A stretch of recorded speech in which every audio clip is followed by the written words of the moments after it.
Hi, I'm Doug. And I'm Stacy. And like a lot of people, we got sick of Egypt and wanted to go back in time. Whoops, not that far. So we started Growing in Faith Farm, an 11-acre sustainable homestead with no solar power, wind turbines, rural water, and we work just like the pioneers, plowing up the land with our horses. Growing and storing our own food. We work with honeybees and harvest the honey. We raise alpacas for fiber, chickens for eggs, sheep. Some cute dogs. We are scripturally observant and we look forward to sharing our journey. Hey, it's Doug, Growing in Faith Farm, dropping off a video today because we're going to get a second compost pile started for our humanure, okay? And we never really did a video before on how to do that. Now, I will tell you that we did just get our tripod, and we are kind of generic out here, and I did make a whole video of this process, but when I went inside and looked at the video, all you basically saw were my seats, my waist, and my boots, and no face, and I don't know, I didn't want to upload that video. So I'm just going to kind of go over what I did and kind of show you, and hopefully this is being captured properly on the video screen, okay? This is the pile that we had going last year, okay? This pile right now is about 130 degrees, so it's rocking and rolling. That's what you want your pile. That's the green zone, so to speak, and that means that it's breaking down, that it's keeping hot, that it's composting, all right?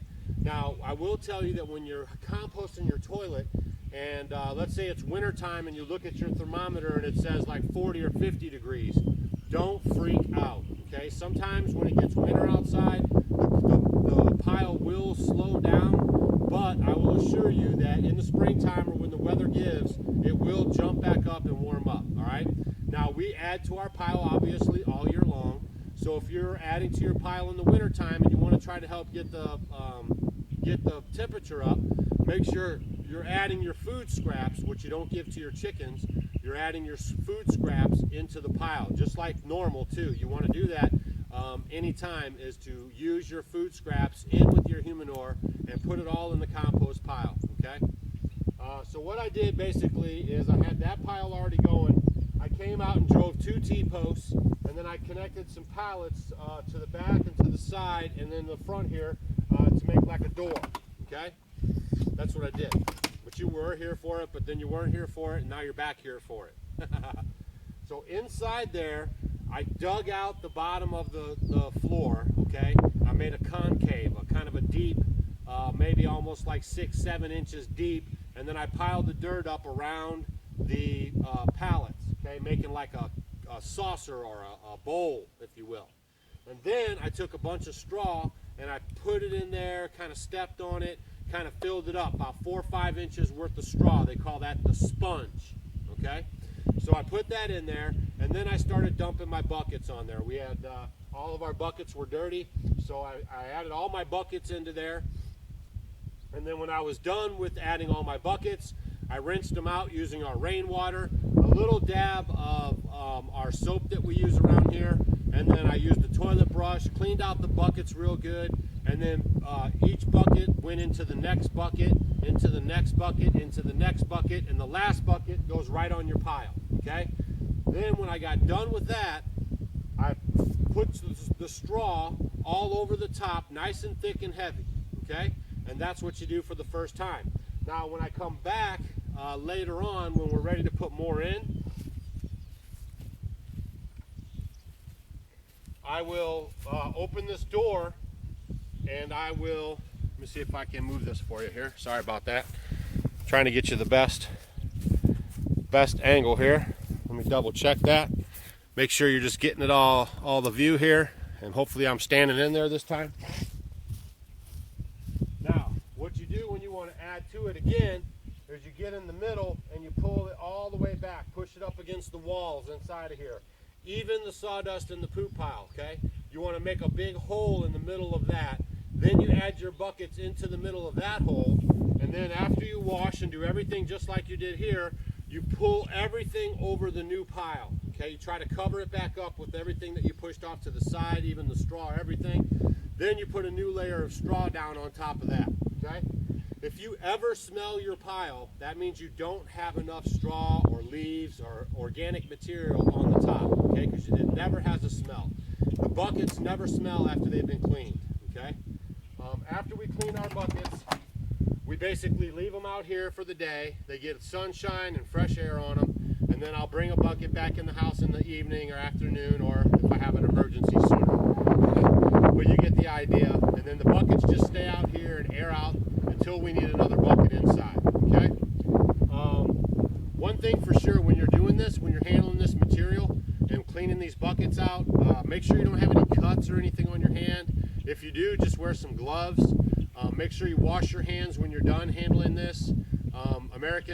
Arizona hot homestead, make sure you file down those sharp edges on your manure tumbler that you just built and put on YouTube, because if you scratch your hand and while you're pouring something in there that splashes on you, that could cause a serious health hazard, and we don't want any of that. We want all of our YouTube family, our community, to be healthy, happy, and prosperous, okay? So what you do now is you fill this up for 1 full year. So next spring, this thing will get its last couple of doses, and then I'll take everything that's in this one here out, and then I'll start to refill this one up. So you fill it up, you let it set for a year, then you fill up the other one, let it set for a year, then you come back and empty this one, and the process just goes on. Fill up, let set for a year while you're filling this up, let that set for a year, take this out, and you're filling that up for a year. So you're constantly creating a cycle, okay? Now for some people it kind of freaks them out, and if it does, you could actually get 3 piles going and let each pile set for 2 years. And if you let a pile sit for 2 years, I'll guarantee you that it'll be totally safe and turn into dirt. There's very rarely a problem with 1 year, but some people like to be extra cautious, or when they're first getting started, the idea of humanure in the first place is kind of freaky to them, okay? But I will tell you that this system has been around for a very, very, very long time, okay? And it has a lot of advantages versus the outhouse. You don't have to put harsh chemicals in there to help kill it. You don't have to burn it, okay? Basically, you just let it compost with the sawdust and the straw, and it will break down, combust, and turn back into a very nice, rich dirt that is totally awesome for your garden, around your fruit trees, or like us here, we have a manure spreader. Well, we don't have a manure spreader. We borrow a neighbor's for right now, but that's on our list to get. And then we spread it out into the fields with all the other cow and chicken and sheep and alpaca poop, and that really helps give you a nutrient-rich soil, okay? So I'm sorry that the first time I did this, it didn't show out so I could show you how to really do this in depth, but I think you kind of get the idea, right? You basically, like I said, dig out a deep, about 5, 6 inches, 7 inches deep, kind of a dish. You fill that with the straw, then you pour your stuff right on top of that. Then you clean out your buckets, pour that water right on top of that, and then you cover everything with the straw. That's your first time.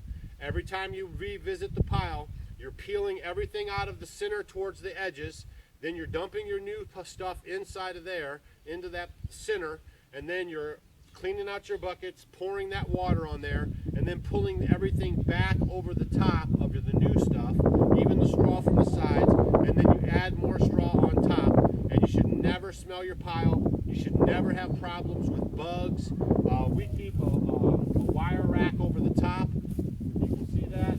It's just to help keep the chickens from getting on there, especially when it's up high like this. They'll like to jump on here and scratch the straw. So we do keep that on there.